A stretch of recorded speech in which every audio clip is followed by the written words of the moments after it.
her birinizi salamlayıram.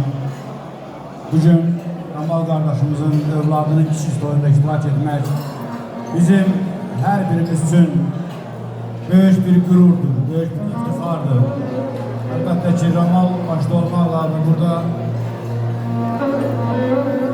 savaş meydanında, dövüş meydanında sözlülmüş gazilerimiz ve qonaqlarımız qəlbi daima vətən sevdasıyla döyünən döyüşçü yoldaşlarımızdır, qonaqlarımızdır.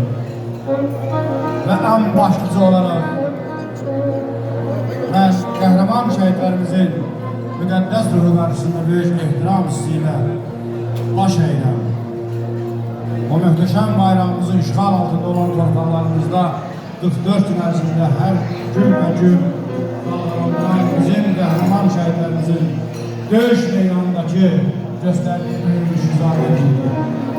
Eyni zamanda hamının gözü qarşısında bəyimizin kürsüsündə, bizim bəyimizin kürsüsündə olan o bayraq bizim gələcək nəslimizin fəxrimiz olan indi kiçik oyunda iştirak etdiyimiz ikidə əmanətdir.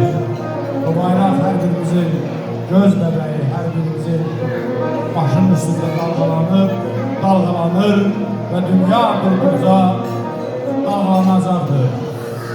Biz xalq olaraq, millət olaraq tarixi qələbəmizə imza atmaq, burada oturan hər bir şəxsin, hər bir vətəndaşın və burada oturan döyüşçülərimizin böyük bir görəvi idi ki, onu yerinə yetirdik. Dahi Bəxtiyar Vahabzadə daima söyləyirdi.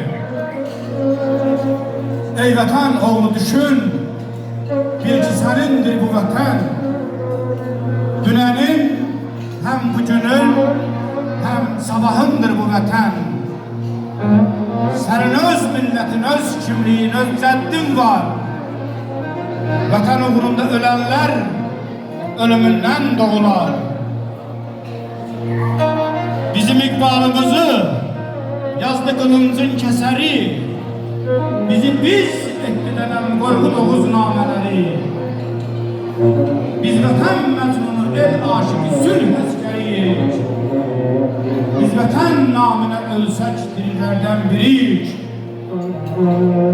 Sənin öz bayrağının kölgəsi cənnətdir sənə. Günəş hər gün doğuran zat içimizdən vətənə. Sen bu gül bayrağın altında meramınla yaşa. Koyma düşman nefesinden ona çirkab bulaşa. Eşk olsun qüdrət Azərbaycanımıza. Eşk olsun bütün şərəfinə. Bir daha Ramal qardaşım təbrik edirəm.